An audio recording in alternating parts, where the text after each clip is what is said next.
Ensemble, engageons-nous dans le tri et la prévention des déchets. Un zeste pour l'environnement, pressons-nous, une chronique proposée par le CIVOM du Louhanais et le CICED Brest-Nord.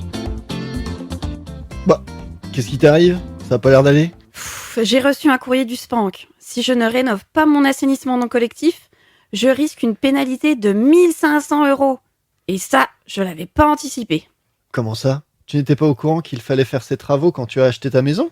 Je croyais que le contrôle SPANC était obligatoire, comme le plomb, l'amiante et tous ces trucs-là. Si, je le savais. J'ai même eu la maison un peu moins chère grâce à ça. Mais bon, tout fonctionne bien, je ne vois pas pourquoi j'irais m'embêter avec ces travaux.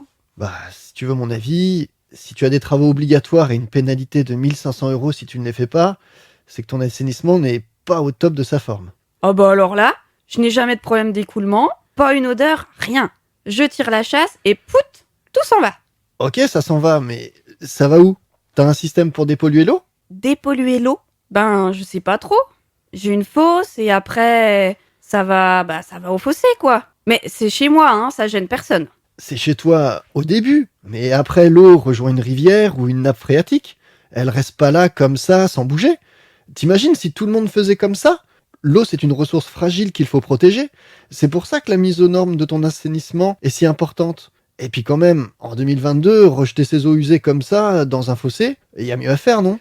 Oui, dit comme ça, tu as raison. Surtout que c'est vrai qu'il y a des endroits où vaut mieux se pincer le nez quand on se promène. Mais bon, c'est quand même une sacrée somme ces travaux-là. Pas loin des 8000 €. Ah bah, c'est pour ça que le contrôle du SPANC est obligatoire avant la vente d'une maison. Ça permet à l'acheteur de négocier le prix en tenant compte des travaux à venir.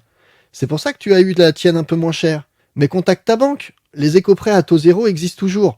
Ça permet d'étaler le paiement sur 10 ans. Ça vaut le coup. Oui, c'est intéressant ça. Je vais me renseigner. Et puis si tu as d'autres questions, appelle ton SPANC. Ils sont là pour ça. Et puis en plus, il paraît qu'ils sont pas si méchants que ça. C'était un zeste pour l'environnement, pressons-nous, une chronique proposée par le CIVOM du Louhanais et le CICED Brest-Nord.